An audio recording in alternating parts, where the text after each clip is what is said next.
Buenos días, soy Guillermo Sangster y en los próximos 30 minutos vamos a hablar del diagnóstico y la estadificación del carcinoma ductal de páncreas en la evaluación por tomografía computada multicorte. Cuando vemos la clasificación de las neoplasias pancreáticas vamos a diferenciarlas en estirpe celular, en donde vamos a ver que los tumores pueden originarse a través del páncreas exócrino o de las glándulas exócrinas, células endócrinas, neoplasias no epiteliales y tumores metastásicos que puedan afectar al páncreas. En esta presentación vamos a focalizar la atención en lo que sería el carcinoma ductal de páncreas en el diagnóstico y su estadificación. Cuando hablamos del adenoma carcinoma de páncreas, vemos que es el cáncer número 12 más común en los Estados Unidos, pero que con una incidencia de tercera causa de muerte por cáncer en hombres y mujeres, con más de 43.000 causas de muerte por este tumor en los Estados Unidos en el último año. Esto nos dice que si bien no es un tumor frecuente, la mayoría de los pacientes que son diagnosticados con tumores de páncreas mueren por esta enfermedad. El pronóstico es muy pobre, vamos a ver algunas tablas. En este caso tenemos la sobrevida de estos pacientes. Dependiendo del estadiaje, vamos a ver que los que tienen metástasis a distancia al momento del diagnóstico tienen menos del 2% de sobrevida a los 5 años. Otra tabla nos muestra que más allá del estadiaje de estos enfermos, al momento del diagnóstico el 50% muere por esta enfermedad en el primer año de vida. Si bien se ha visto en los últimos años un descenso en la mortalidad por cáncer de pulmón y de mama, esta tendencia no se observa en los carcinomas de páncreas y en la actualidad la única terapia potencialmente curativa es la cirugía, por lo cual es importante hacer un diagnóstico temprano y certero de este tipo de pacientes para darle la posibilidad de una mejor sobrevida. ¿Por qué es tan agresivo este tumor? Básicamente por dos razones. Una de ellas es el alto grado de mutaciones que sufre a nivel del desarrollo y el otro es también el cambio que se genera a través del tumor estroma. La biología tumoral básicamente se origina a través de las lesiones no invasivas intraepiteliales llamadas PANIN. Estas sufren mutaciones tempranas. Las dos más importantes son las mutaciones KRAS y CDNKN2A. En la primera, la mutación KRAS lo que genera es un oncogen que favorece la proliferación, sobrevida e invasión de las células pancreáticas cancerosas y también es un marcador tumoral, ya que en el momento en que estos pacientes sufren esta mutación se ven independientemente del tipo de estadiaje al momento del diagnóstico, presentan un peor pronóstico comparado a los que no lo tienen. La segunda de ellas, como ya les comenté, es el CDKN2A, es un gen que es inmunosupresor y que se inactiva en el momento de la transformación neoplásica. El otro cambio que se genera es debido a una reacción desmoplástica a nivel del tumor, generando un microambiente hipoplásico, donde hay hipoxia y cambios vasculares que impiden que los agentes quimioterápicos lleguen a las células cancerosas. Aún en la actualidad, con los quimioterápicos más agresivos, solo tenemos respuesta en el 25 al 30% de los tumores. Cuando hablamos de adenocarcinoma de páncreas, tenemos que decir que al momento del diagnóstico el 50% de los pacientes tienen metástasis a distancia, el 15% de ellos tienen una enfermedad localmente invasiva que se traduce clínicamente como enfermedad resecable, el 20% de ellos es enfermedad borderline y vamos a hablar un poquitito más a fondo en el transcurso de la charla. Estos son los pacientes que se consideran potencialmente resecables y le damos el beneficio de la duda para el tratamiento, 12% enfermedad resecable con ganglios positivos y por último 3% enfermedad resecable sin ganglios positivos. Un dato interesante que fue publicado este año habla sobre la rápida evolución de estos tumores y habla que en el 18% de los pacientes entre el diagnóstico inicial y alguna imagen que puede llegar a hacerse cuando el paciente es derivado a centros oncológicos, mostró cambios en la estadificación clínica del mismo. Ahora, si hablamos de las características clínicas de estos tumores, vamos a ver que el 80% de los mismos se producen en pacientes con mayores de 60 años. Factores de riesgo, vamos a ver modificables y no modificables. Dentro de los modificables, el cigarrillo, la diabetes, la pancreatitis crónica, la obesidad y la inactividad, así como en algunos grupos sanguíneos pueden incrementar el riesgo de cáncer de páncreas. Básicamente, y quiero resaltar lo que es la pancreatitis crónica y su relación con el cáncer de páncreas, que puede llegar a aumentarse en casi 6%. Los signos y los síntomas, estos están básicamente asociados a la pérdida de peso, la ictericia obstructiva cuando la vía biliar está comprometida y el dolor abdominal, que es el síntoma específico más tardío, que se encuentra generalmente por una invasión de los plexos celíacos o plexos nerviosos cercanos al tumor. Marcadores serológicos, si bien no tenemos un marcador para screening, podemos utilizar el CA199 cuando hay enfermedad establecida, su elevación, si bien puede indicar cáncer de páncreas, también está asociado a algún otro tipo de tumores, como el de estómago, el de colon y el colangiocarcinoma, por lo que su especificidad no supera el 70%.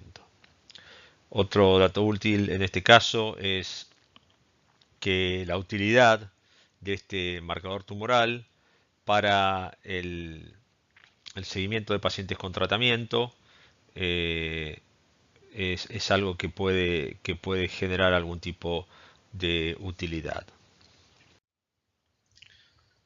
El aporte radiológico,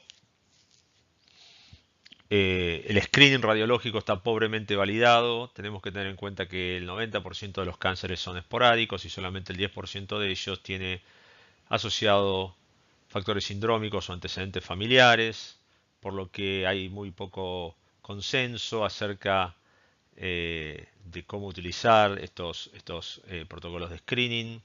Está, si se quiere, aceptado que pacientes con BRCA2 positiva y síndromes de Peugeot deberían tener algún tipo de seguimiento, de screening. ¿Cómo se harían estos? En general podría comenzarse a los 40-50 años o en caso de tener antecedentes familiares 10 años previo a la presentación del familiar. El intervalo en principio es anual. Cuando existen hallazgos, este intervalo debe acortarse a 3 a 6 meses dependiendo de las características de la lesión. Y por último, hay una discusión acerca de qué tipo de tratamiento debe necesitar estos pacientes con riesgo. Y estos todavía está en debate si la pancreatectomía tiene que ser total o parcial. Fíjense en la tabla de la derecha cómo el síndrome Peugeot aumenta el riesgo de enfermedad hasta un 40%.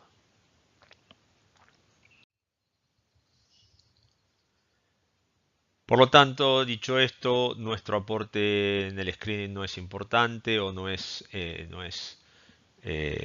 tiene validez, básicamente, pero sí en el diagnóstico. Entonces nosotros tenemos que apuntar básicamente a dos cosas. Una es el diagnóstico temprano de la enfermedad.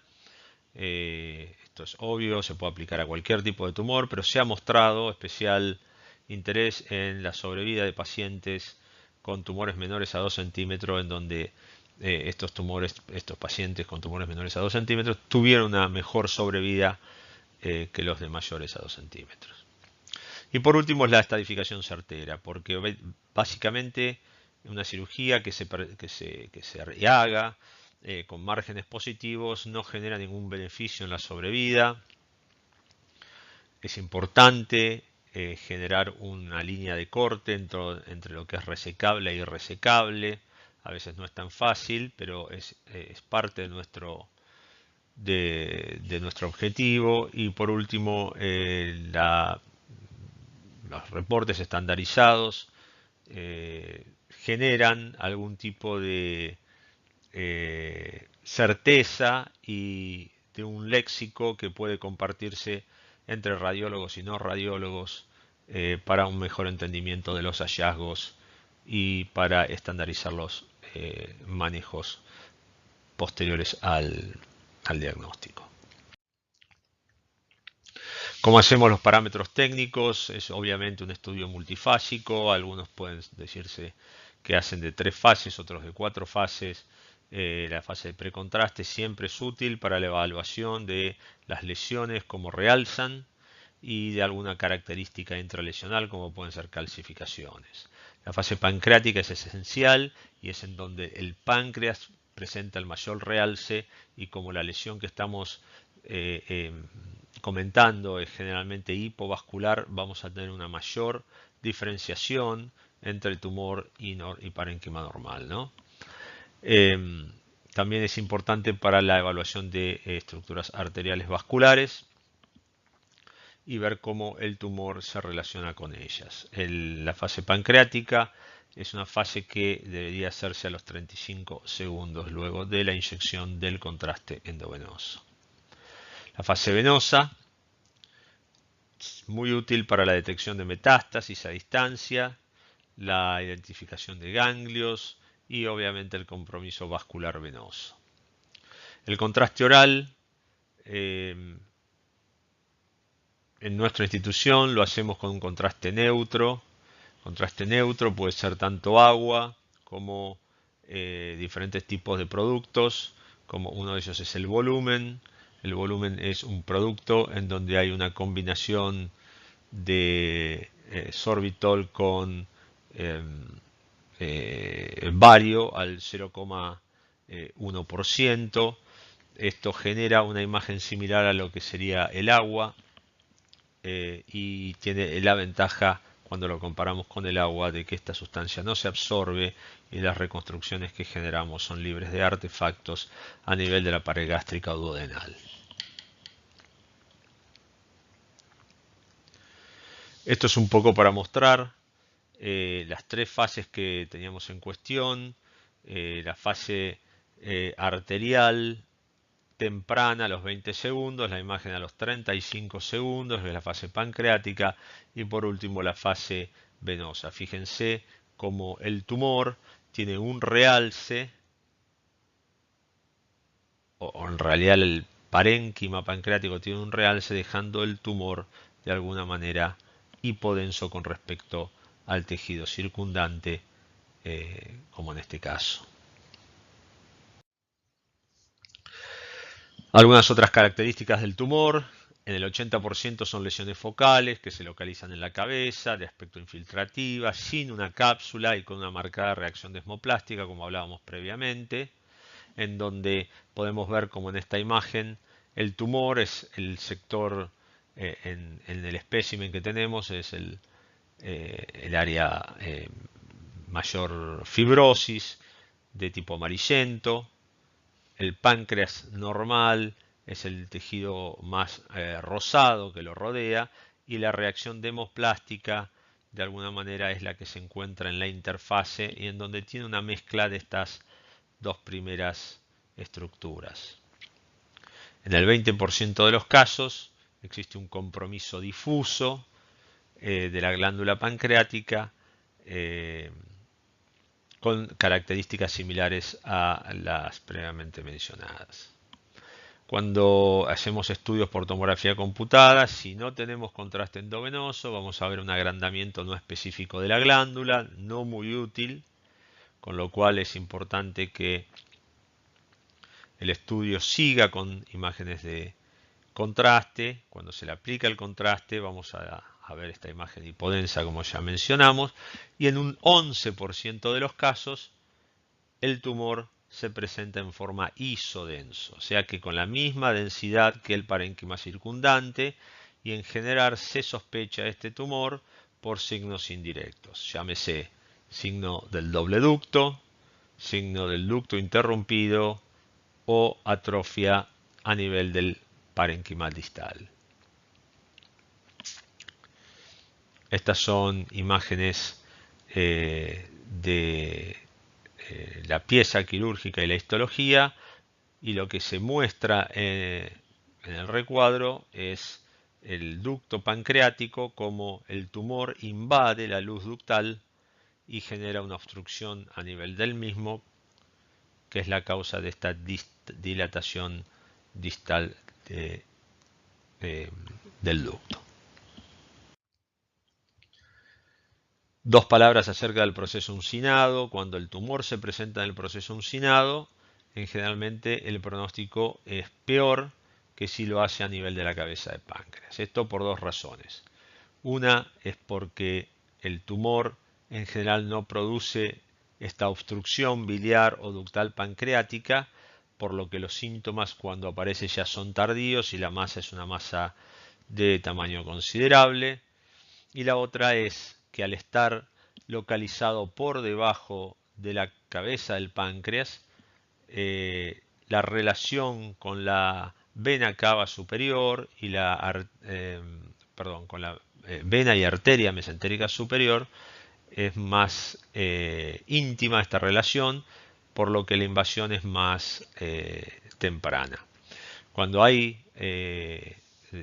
se realizan este tipo de trabajos en donde comparan sobrevida entre tumores a nivel de la cabeza y tumores a nivel del proceso uncinado, como línea general se puede decir que la media de sobrevida para procesos uncinados es 5 meses versus 11 meses para tumores en la cabeza de páncreas.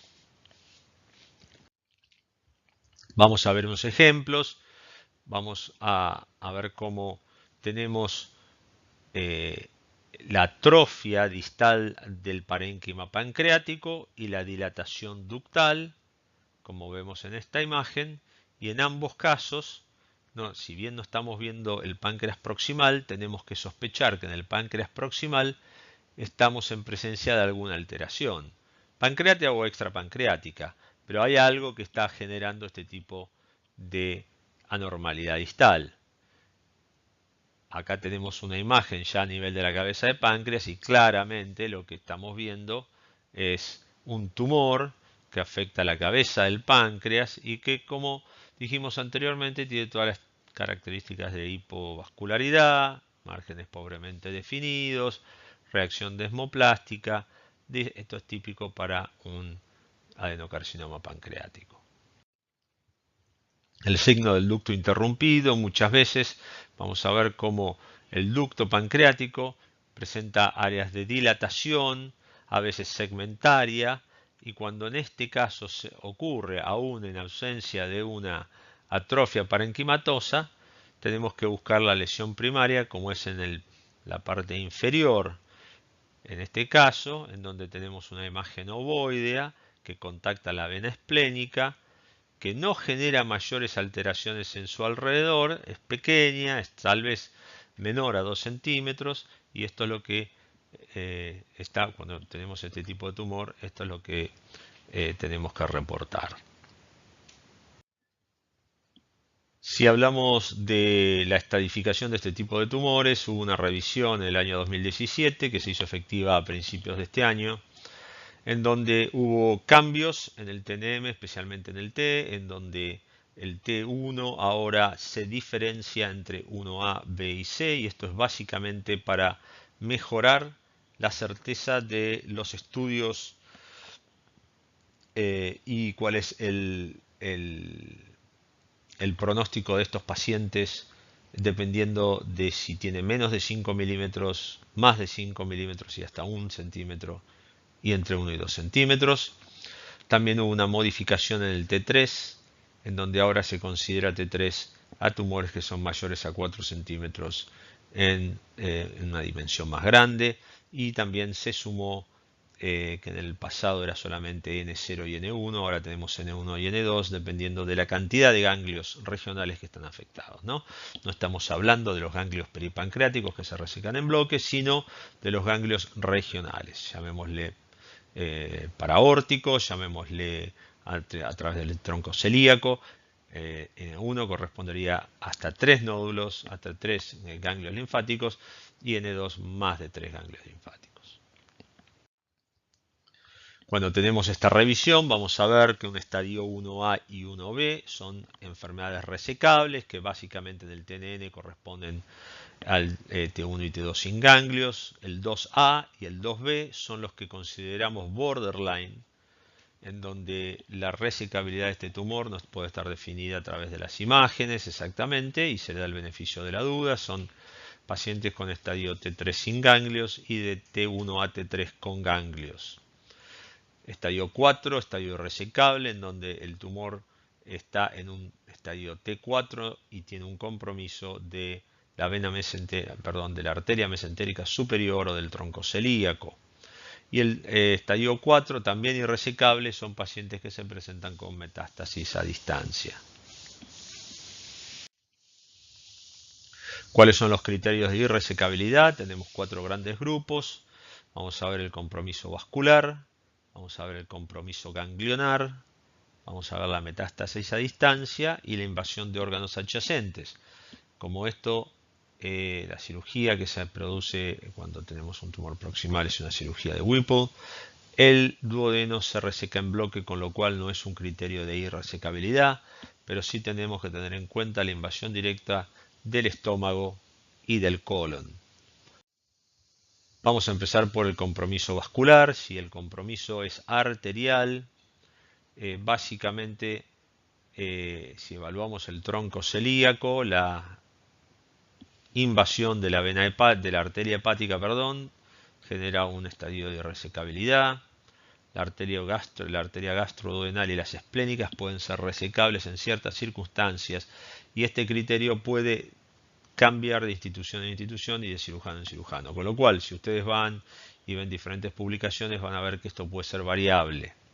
Definitivamente es un criterio de irresecabilidad la invasión de la arteria mesentérica superior, y tenemos que tener en cuenta que la mortalidad que tenemos por reconstrucción arterial llega hasta el 34%.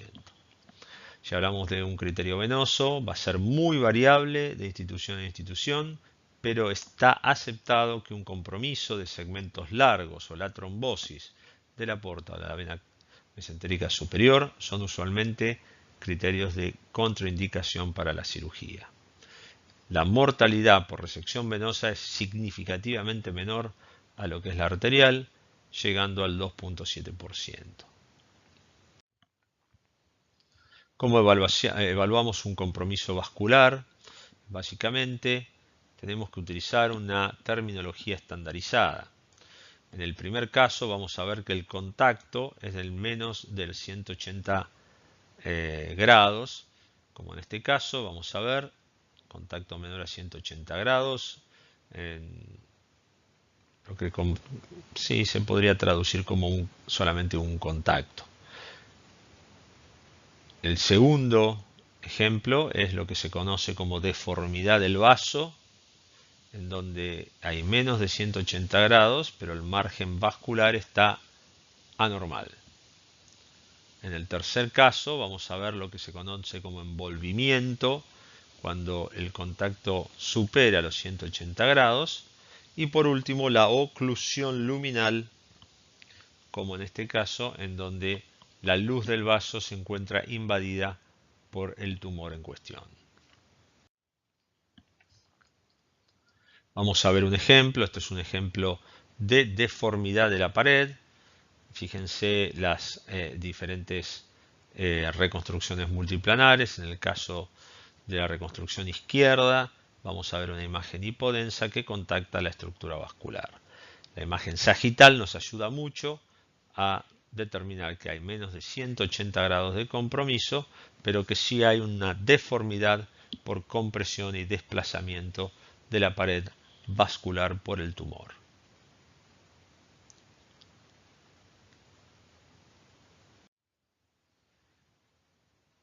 Esto es un ejemplo de un caso que tuve hace varios años y solamente muestra la agresividad de estos tumores. Fíjense, en octubre del 2004 vamos a tener una vena mesentérica superior que está, si bien en contacto con el tumor, existe un flujo adecuado dentro de la luz de esta estructura, y 6 meses después, fíjense cómo esta estructura está completamente invadida por el tumor en cuestión.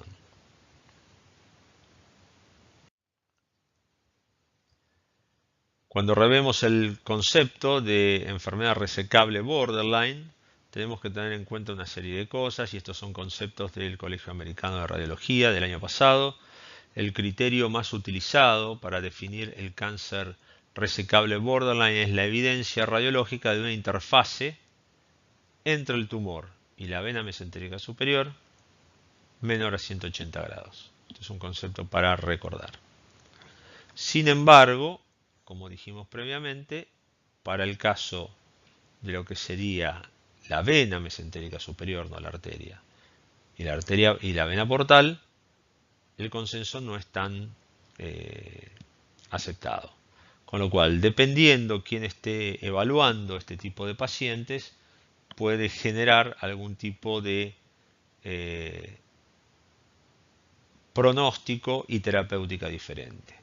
Por ejemplo, la Sociedad de Oncología Quirúrgica considera que cualquier grado de contacto entre el tumor y estas estructuras venosas hacen el cáncer como borderline. No importa cuánto es el contacto, ya con que haya contacto. En el caso del MD Anderson, clasifica la presencia de oclusión venosa como característica de cáncer resecable borderline, a la vez que si hay un contacto de 180 grados menor o mayor a 180 grados como cáncer resecable. Con lo cual es variable y esto va a generar motivo de discusión y seguramente nuevas publicaciones con un impacto científico seguramente van a generar en el futuro un criterio un poquitito más claro acerca de esto. El impacto en el compromiso vascular, fíjense en el primer caso, cuando el compromiso vascular está presente, la sobrevida es de menos de 40 meses. Si no está presente, en algunos casos tenemos hasta 120 meses de sobrevida, como se muestra en la curva de la derecha. Cuando hablamos de irresecabilidad, dijimos que uno de los criterios es el compromiso ganglionar.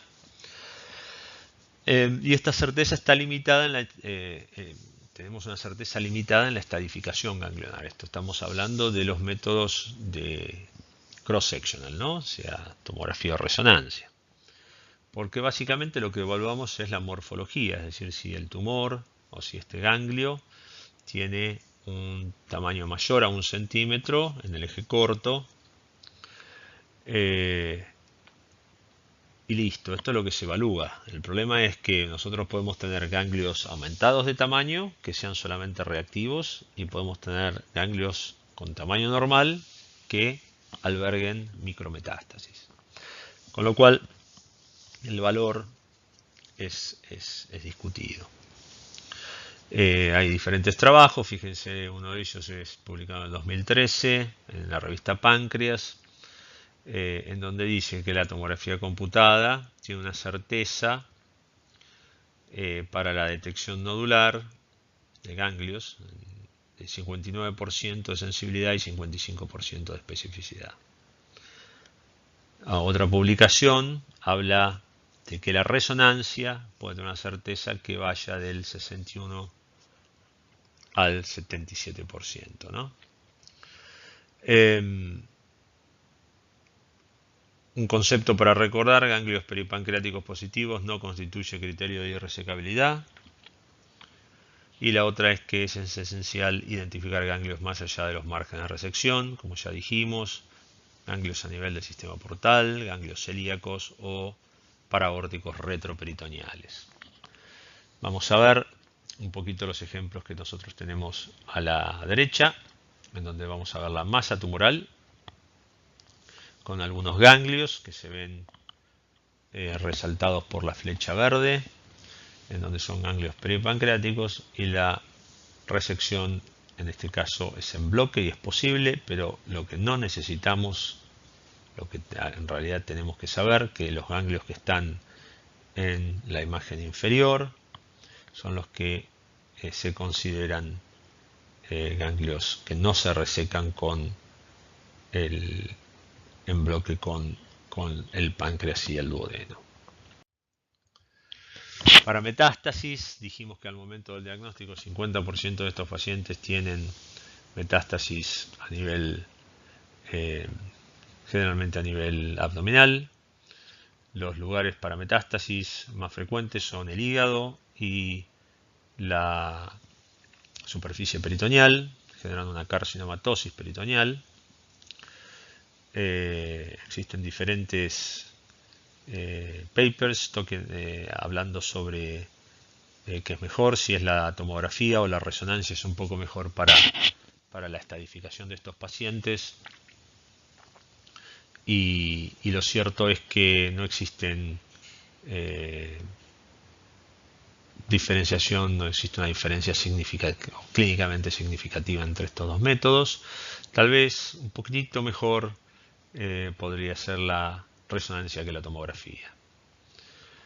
En algunas instituciones se utiliza la evaluación laparoscópica con o sin ultrasonido y los resultados dicen que este tipo de evaluación prequirúrgica han cambiado hasta en un 13% de los casos la terapéutica luego de la misma. Es decir, pacientes que fueron considerados resecables por tomografía computada, se le hizo la laparoscopía con ultrasonido y encontraron lesiones que no fueron identificadas en la tomografía computada.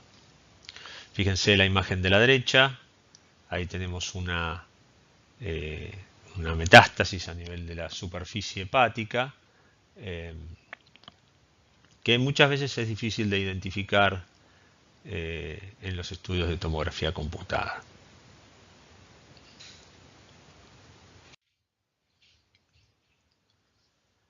Cuando vamos a los criterios de la American College of Radiology, el Colegio Americano de Radiología, para la estadificación del adenocarcinoma ductal, vamos a ver que les entregan diferente valor a los diferentes métodos para hacer el diagnóstico. Estamos hablando de initial staging, del estadio inicial pretratamiento, y ponen en número 1 la tomografía computada con contraste o en su lugar la resonancia con o sin contraste, ¿no? Los demás métodos que le siguen son de una utilidad variable, como podemos ver en la columna del medio.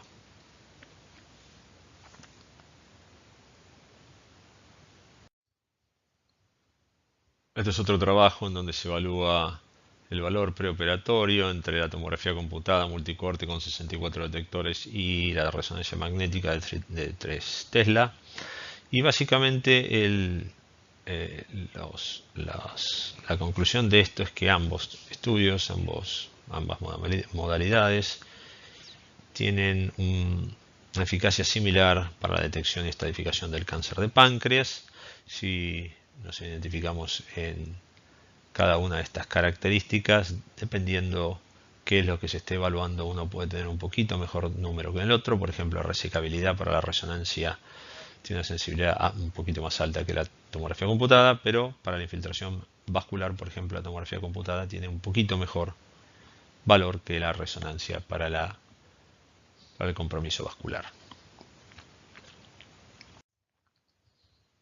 Este es otro trabajo en donde se hace una evaluación prequirúrgica del cáncer de páncreas y la comparación entre tomografía computada y resonancia magnética, y como conclusión es básicamente lo mismo. Esto está publicado en el AJR en el año 2016. Con lo cual, creo que es importante remarcar que el método de imágenes que uno seleccione tiene que ver con qué tan confortable se sienta uno, qué tan cómodo se sienta uno con el método, cuáles son los métodos disponibles en el centro que trabajamos y cuáles son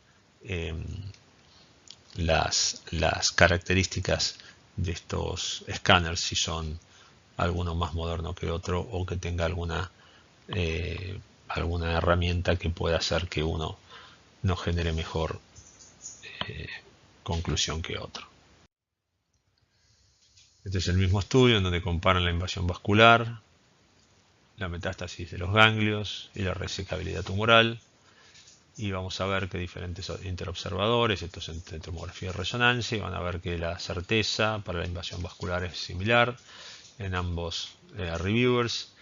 Después, para el caso de los ganglios, es un poquitito mejor la certeza para tomografía computada en el primer reviewer y en el segundo reviewer.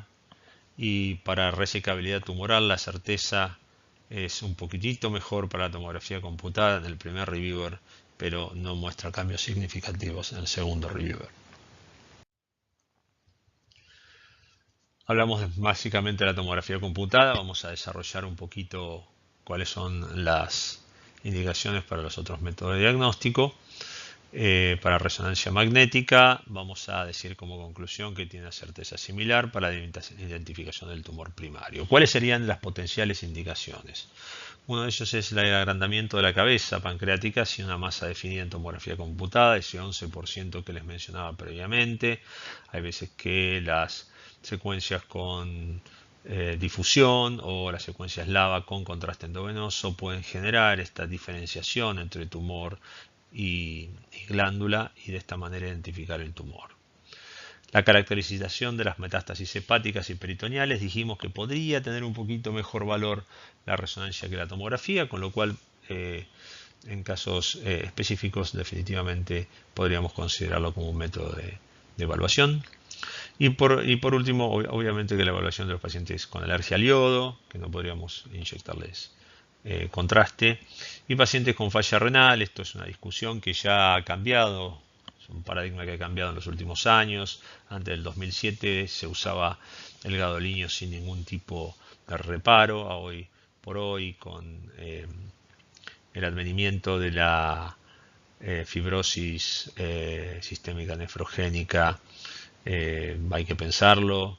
Y de todas maneras tenemos ahora el grupo 2 de contrastes endovenosos, en especial el Dotaren, que no ha generado casos de este tipo de patología.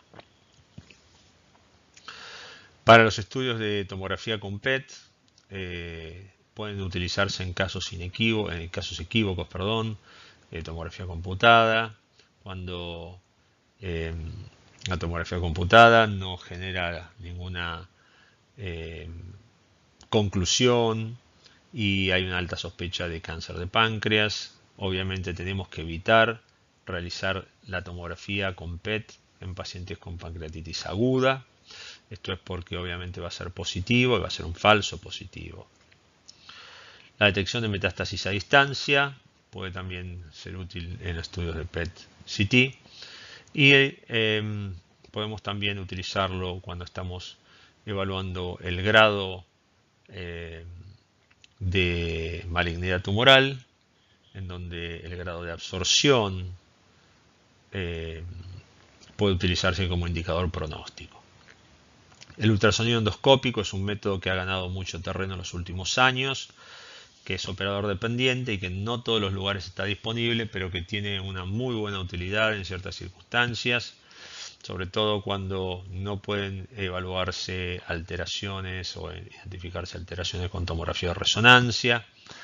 Es especialmente útil en tumores menores a 2 centímetros y que cuando se junta el ultrasonido endoscópico y la biopsia por aguja fina podemos encontrar una sensibilidad del 90% y una especificidad del 96% para el diagnóstico de masas pancreáticas sólidas. Obviamente tiene su limitada utilidad, tiene un campo de visión limitado, con lo cual hay veces que los tumores en las colas de páncreas no pueden ser adecuadamente evaluados, y obviamente que la estadificación más allá del campo de visión, como por ejemplo la identificación de ganglios retroperitoneales, no puede realizarse con este método de imagen.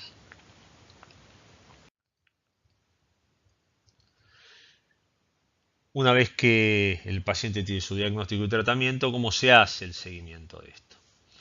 Hace unos años publicamos un trabajo en donde comparábamos la tomografía computada con PET y el marcador tumoral 19.9 para detectar la recurrencia de cáncer de páncreas. y la conclusión fue que no hubieron diferencias significativas en la detección de recurrencia entre tomografía computada y PET-CT, con la sensibilidad para la tomografía que era del 85% y especificidad del 100%. Un valor predictivo positivo de 100% y predictivo negativo del 50% y certeza diagnóstica de alrededor de 85%. Eso por un lado. También se concluyó en este trabajo que aunque el 20% de pacientes con adenocarcinoma se presentan con enfermedad resecable, estos pacientes que dijimos que puedan ser resecables, que no veíamos el motivo por lo que no pudiera hacerse una terapia reparativa quirúrgica, con el 100% de estos pacientes, el 80% mostraron recurrencia dentro de los 2 años posteriores a la cirugía. Esto es un criterio que hay que tenerlo en cuenta, y en nuestro estudio básicamente tuvimos la misma experiencia que lo que se publicó en otros estudios. En nuestro caso tuvimos 3 pacientes que no mostraron recurrencia, 8 pacientes que mostraron recurrencia local y 12 pacientes metástasis a distancia. El algoritmo propuesto para estos pacientes, cualquiera sea el método que nosotros decidamos, podría ser la tomografía con PET, o también podría ser el marcador tumoral. Es esencial realizar una tomografía de base que se tome como referencia luego del tratamiento quirúrgico, y después seguir con tomografías cada 3 a 4 meses por los primeros 2 años, luego cada 6 meses por 2 años y luego en forma anual. Vamos a ver algunos de los desafíos diagnósticos que podemos tener estos pacientes con sospecha de cáncer de páncreas. Vamos a tener variantes anatómicas, vamos a tener procesos coexistentes, otros tumores pancreáticos sólidos y el páncreas previamente tratado. Cuando hablamos de variantes anatómicas, podemos tener, como en el caso que estamos viendo a la derecha, es un páncreas divisum, en donde vamos a ver que el brote dorsal y ventral no llegan a juntarse y los ductos drenan separadamente en el duodeno, con lo cual puede generar una falsa imagen de agrandamiento pancreático localizado. El páncreas anular, como estamos viendo en este caso, vamos a encontrar la ausencia del duodeno en su posición habitual, y vamos a encontrar un páncreas que está más lateralizado y que de alguna manera abraza la segunda porción del duodeno. Es importante que en estos pacientes nosotros le podamos hacer estudios con contraste oral para opacificar la luz del duodeno y de esta manera evitar un falso diagnóstico de masa tumoral. Lo que se conoce como infiltración grasa desigual también puede generar un falso diagnóstico de tumor a nivel del páncreas, el vaso intrapancreático, como en este caso estamos viendo. A nivel de la cola del páncreas hay una imagen ovoidea de tejido blando en un paciente que no tenemos, que en este caso no se ve un páncreas normal, ortotópico. Este paciente tenía una esplenectomía y lo que se generó en este caso es una diseminación del tejido normal del vaso a diferentes estructuras o diferentes lugares dentro de la cavidad peritoneal postquirúrgico, y esto genera una duda en algún caso en donde puedan verse estas lesiones, que en general pueden crecer porque pueden ser hematopoyéticamente activas, y generar duda diagnóstica. Bueno, este es un caso muy interesante de un paciente que se presenta a la emergencia para visitar un paciente, un familiar de él, y cuando vuelve al estacionamiento sufre un dolor precordial, vuelve a la emergencia, se sospecha una posible disección, se hace un estudio angiográfico para descartar la disección, que fue negativa, pero sí se le encontró una imagen en cuestión, que es al nivel de la cola del páncreas, expansiva, sólida, levemente hiperdensa. Se consulta con el cirujano le pide una biopsia, se hace la biopsia, se realizan 5 pases y de esos 5 pases el material que se obtuvo fue siempre sangre y de todas maneras el cirujano decidió operarlo. Se hizo una resección pancreática distal con resección de vaso y parte del colon. El paciente se complica luego de la cirugía y muere. La patología fue una pancreatitis hemorrágica y acá hubieron una serie de factores que hicieron que el diagnóstico se haga incorrectamente o no se haga. El primero de ellos se evalúa una masa pancreática sin múltiples fases. El segundo, en el momento de la biopsia, el médico que realiza la biopsia no se da cuenta de la densidad o no reporta la densidad de esta masa. Recordemos que dijimos que estas son masas hipovasculares, hipodensas por la reacción mesoplástica, pero no hipervasculares. La hipervascular, no hipervascular, digo hiperdenso. En este caso nadie se percató de eso y el cirujano decidió, debido a las características de las mismas, operarla. Esto es un paciente que podría de alguna manera habérsele evitado la cirugía. Cuando hablamos de metástasis tenemos que tener en cuenta que las metástasis son generalmente hipodensas y más expansivas que el tumor primario, a la vez que la dilatación del ducto pancreático no es tan frecuente. En este caso tenemos un cáncer de pulmón, central de pulmón, que está generando una metástasis a nivel del cuerpo pancreático. Otras veces tenemos que mostrar, y cuando seguimos con todos los que pueden ser errores diagnósticos, en este caso se envió un paciente con estudio de PET-TC en donde hay una alteración en la actividad metabólica y que fue interpretado como una lesión a nivel de la cabeza del páncreas. Cuando le hacemos la tomografía computada podemos ver que el páncreas está totalmente normal y que lo que se estaba evidenciando es una adenopatía a nivel portocava que no nada tenía que ver con un cáncer de páncreas. Como conclusión, tenemos que decir que la tomografía computada multicorte es la modalidad de elección para el diagnóstico y estadificación del cáncer de páncreas. Es crucial identificar pacientes en que la resección quirúrgica es potencialmente curativa.